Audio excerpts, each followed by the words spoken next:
Hello sa lahat! Welcome back sa channel ko. Bago tayo magsimula, disclaimer lang, hindi ako guru. Ang lahat ng sasabihin ko dito ay base lamang sa aking experience at knowledge kasi nga walang guarantee sa outcome dahil maraming factors na pwede makaapekto sa inyong performance. Kaya take everything I say as an opinion. Marami sa atin ang pumapasok sa Facebook advertising ang hindi naiintindihan kung ano-ano nga ba yung dapat ibenta o kung ano yung mga bawal o mga restricted content. So, nagiging resulta is nadi-disable yung account nila o kaya nababan o nadi-disapprove yung mga ads. Kaya ngayon, pag-uusapan natin yung mga yun, magkakaroon tayo ng in-depth understanding tungkol sa ads policy. Weapons, ammunition, explosive. Bawal ang barel, bala o bomba. Hindi ka pwedeng magbenta ng anumang bagay na pwedeng makasakit sa tao. Pwede ba i-advertise sa blogs or groups or website tungkol sa to pero hindi specifically na ibenta siya. Unsafe supplements. Sa unsafe supplements naman, bawal ang anabolic, steroids, chitosan, compre, dihydropian, drosterone, epidra at human growth hormones. Pero yung list na to, pwede pang mag-extend pero nasa description na ni Facebook kung hanggang saan ito. Adult products and services. Sa Facebook, wala kayo makita ng mga sex toys, dirty magazine, o adult dating services. Lahat ng sex-related is bawal unless yung ads mo is tungkol sa contraceptions or family planning. Halimbawa, kung mag-advertise kayo ng birth control, make sure na over the age of 18 at solely focus lang sa contraceptive aspect ng product. Third-party infringement. Bawal magbenta ng mga branded stuff tulad ng LV, MK, o kahit anong branded, kahit na ba original pa yan. Pero kung wala ka namang authorization or license para mag-resell, hindi mo siya pwedeng ibenta kasi bawal yon. So, madi-disable kayo sooner or later. So, bawal din yung mga videos or photos na may copyright o yung mga may trademark. Cryptocurrency. Recently lang pinagbawal ni Facebook, kung di ako nagkakamali, around January kasi ang cryptocurrency ay laging associated sa misleading or deceptive promotional practices. Surveillance equipment. Bawal ang spy cams, mobile phones, trackers, o kahit anong hidden surveillance equipment, basta kahit anong related sa pag-spy ay totally forbidden. So, wag yun silang subukan. Payday loans. Bawal yung mga payday loans, paycheck advances, o kahit anong any kind of high interest or short-term loan kasi yung mga ganitong loans ay nagtitake advantage sa mga taong mababa ang income. Multi-level marketing schemes. Bawal yung mga nag-o-offer ng get rich quick o yung mga involved sa pyramid scheme. Kaya dapat make sure na yung tama yung classification ng business nyo na hindi ito MLM at kailangan ma-describe mo kung ano yung business model mo sa ads. Penny auctions. Bawal yung mga may small fee para makapag-bid ka sa isang item kasi considered itong similar sa online gambling at pwedeng madaya.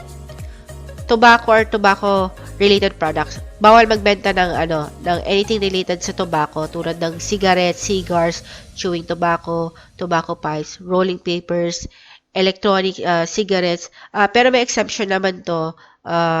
Halimbawa kung yung ad campaigns mo is about anti-smoking o kaya yung blogs or groups or website mo is pwedeng mag-connect sa people with tobacco-related interest as long as na hindi mo siya binebenta yung mga tobacco-related or paraphernalia.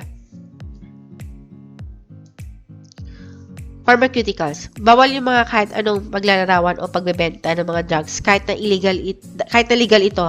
Kaya wag magbenta ng mga online prescription medication sa Facebook. Illegal drugs or drugs-related products. Bawal yung mga illegal drugs at drug-related products, lalo na yung mga images or videos na nagpapakita ng paano ito gamitin. Ang exception lang is yung mga ads na about sa drug rehab programs or yung mga support groups. Counterfeit documents. Hindi mo pwedeng i-advertise ang illegal fakes na official documents sa FB. So, huwag nyo na subukan. Ito yung mga fake passport, immigration papers, government IDs, at mga fake diplomas tulad ng sa Recto University. Spyware or malware. Of course, bawal yung mga spam, viruses, o yung mga harmful software sa ads mo. Hindi mo pwedeng i-links yung sa site mo na may mga lamang spyware or malware. Sensational content. Yung mga ads na may shocking effect at gory images na pwedeng mag-scare sa mga viewers, bawal din yung mga paglalarawan ng mga violence, stress, o mga threats. O, for example, yung mga image ng person na nakatutok yung barel, bawal yung mga ganon. Non-existent functionality. Ito yung mga bawal yung image na nag-replicate ng play button o mga checkbox na hindi naman nag-work. For example, kung meron kang static image na may play button tapos na-i-click mo, wala naman. So, bawal siya. Mga additional na bawal i-advertise. Medical face mask. Bawal mag-ads ng medical grade mask, pero pwede yung mga cotton mask. Bawal din yung mga related false information sa COVID-19 o yung mga unrealistic promises related sa COVID-19. Fake follower services. Bawal yung mga company na go-offer ng fake followers, engagement, or website traffics kasi nga against ito sa policy ni FB. Derogatory personal, political, and religious content. Ban agad ni FB yung mga nagpo-promote ng hatred. So, bawal yung mga ads na nag-a-attack base sa race, sex, nationality, religious affiliation, beliefs, marital status, sexual orientation, gender identity, language. So, ma-reject yung mga ads nyo automatically at ma-flag agad yung account nyo. Basta, obviously, anything illegal is bawal. Kasi nga, si Facebook, they care more about sa user's experience. So, make sure na wala sa mga nabanggit ko yung mga gusto nyong i-advertise. Sa restricted content naman, allowed naman i-add sa mga ito pero may mga certain condition na kailangan mong ma-meet. Number 1, sa alcohol. Pwede mo mag-ads ng alcohol or sa beer pero dapat nakakomply ka sa mga local laws na tinatarget mo. Halimbawa, pag magra-run ka ng ads sa mga countries na illegal, ang alcohol, wag na kayo mag-sign ng effort na i-run siya kasi bawal. So, dapat din yung age is nasa minimum 18 or older. Pero bawat bansa may different standards sa legal age. Tulad ng sa Canada, 19, Japan, 20, o kaya sa USA, 20, o kaya sa ibang country nasa 25. Kaya as much as possible, set yung age sa mas mataas na, na age to be safe. Dating services. Pwede naman ang promote ng online dating services sa Facebook as long as na-meet mo yung standards tulad ng bawal mag-encourage ng cheating, tapos need mo lang i-target yung mga single o yung mga unspecified, tapos target mo yung men or 18 years old or women. Supplements. Actually, pwede naman yung mga mag-run ng ads about sa supplements. Basta wala lang dun sa yung mga list ng bawal na nabanggit ko kanina. Pero yun nga lang, nasa description nga ni FB. Pero dapat super maingat sa supplements, lalo na sa wording. Kasi prone ito sa rejected ads at ban. Sa mga supplements, dapat bawal mag-overly claim, mga misleading ads, false content, false promises, clickbait. Kaya focus solely lang sa outcome. O kaya puro testimonial reviews lang yung ads. Tapos may mga additional disclaimer statements sa landing page. Tulad nito, so, kailangan ilagay niyan sa ads nyo pag magra-run kayo ng mga supplements kasi super higpit si Facebook dyan. Misusing Facebook brands. Bawal gamitin yung mga word na Facebook sa creative. Bawal din gamitin yung logo. So, kailangan lagi nyo rin ilagay sa ads nyo na or sa landing page niya, this site is not part of the Facebook website or Facebook Inc. Additionally, this site is not endorsed by Facebook in any way. Facebook is trademark of Facebook Inc. So, itong mga to nakalagay ito sa website ko. Para ma-lessen yung risk mo na ma-restrict yung account mo or ma-ban siya. So, ilagay niyo yan sa website nyo. Malaking tulong din yan. Tapos, bawal din ang before and after photos. Ito yung mga sa skincare o yung mga sa health and beauty niche, lalo na yung mga sa whitening or weight loss. Kasi nag-i-imply ito ng negative self-perception para mag-promote ng product mo. Kaya, ang dapat gawin mo dito is more on positive approach lang dapat. Focus lang sa positive effect ng product, hindi yung problem sa nagmo-motivate sa mga buyers. Ito yung sample image. Halimbawa, itong sa image na ito, nakikita nyo, exercise or gym. Tapos, dito sa sa right side, pinapakita yung before and after. So, etong sa before and after, bawal siya. Pero yung sa isa, nagpapakita ng gym, pwede siyang isama sa ads nyo. So, additionally, bawal din yung mga unhappy fat person, mga bathroom scale, tape measure. So, make sure na hindi ito kasama sa creatives nyo, lalong-lalo na sa mga health and beauty. Personal attributes. Sa personal attributes naman, ito yung mga gumagamit ka ng mga direct assertion tulad ng do you, or are you, or manage your, find other, your, they, their. Basta in layman terms, hindi mo pwedeng directly or indirectly na i-imply sa mga user dun sa ad copy mo na may alam ka about them. So, take note nyo, napaka-importante nun. Ito yung sample. Hindi mo pwedeng sabihin sa ad copy mo na, are you overweight? Or do you want to lose weight? Pero pwede mo namang sabihin na, here's the weight loss program everyone's talking about. Sexually suggestive. Bawal yung mga overly sexual kahit na artistically na yung kuha niya, or nudity, tapos yung mga excessive amounts of skin, cleavage, or tapos yung super focus sa body parts. Bawal yun. Misinformation.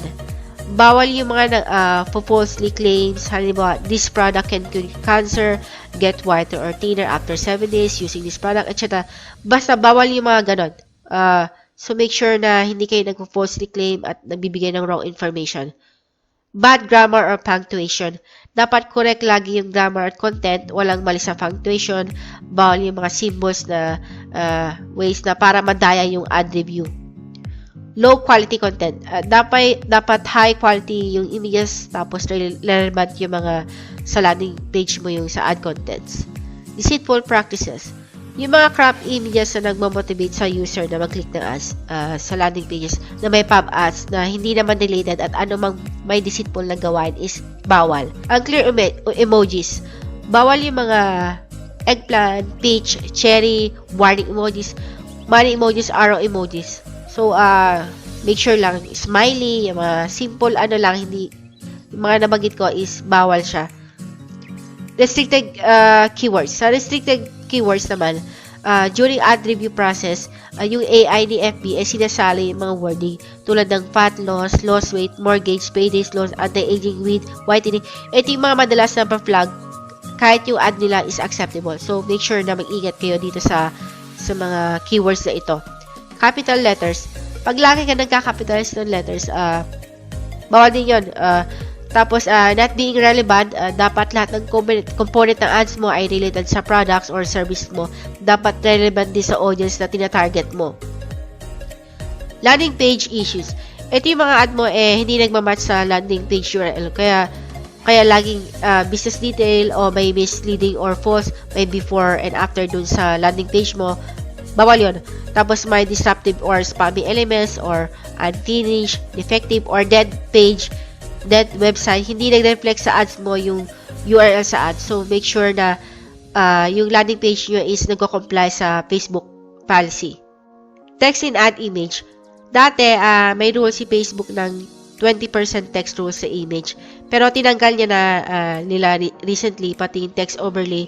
So, hindi na kayo mape-penalize ni FB kung lumagpas man kayo doon. Pero, as much as possible, keep it pa rin na nasa nasa 20% pa rin. Pag-usapan na natin yung mga bawal at restricted contents at ways para maiwasan yung risk na pagka-disabled. Kung gusto nyo basahin o aralin ang ads policy, punta lang kayo sa Facebook Blueprint. Andun lahat ng complete information. I also suggest na gawin yung mga ginawa ko na nag-take ako ng short courses learning sa Facebook Blueprint. Free naman to. Para mas maintindihan nyo lang yung maigay yung mga policy at magkaroon din kayo ng deep understanding about sa Facebook ads policy. So, ayun, dun sa mini course naman, pag na-take nyo ito, magkakaroon kayo ng awards dun sa profile mo. Ito naman is optional, pero I suggest na gawin nyo from time to time. Mag-take kayo. Sobrang sandali lang naman to, mga around 5 to 15 minutes lang ang nilalas niya. So, hindi naman siya ganun magtitake ng time. Maganda kasi to para ma-leverage yung account nyo at plus point na to kasi pag nag-run kayo ng ads. So, ito yung link pala. So, visit nyo lang siya. Tapos, pag may time kayo, balikan nyo. Please stay tuned kasi marami pa akong videos na ilalabas.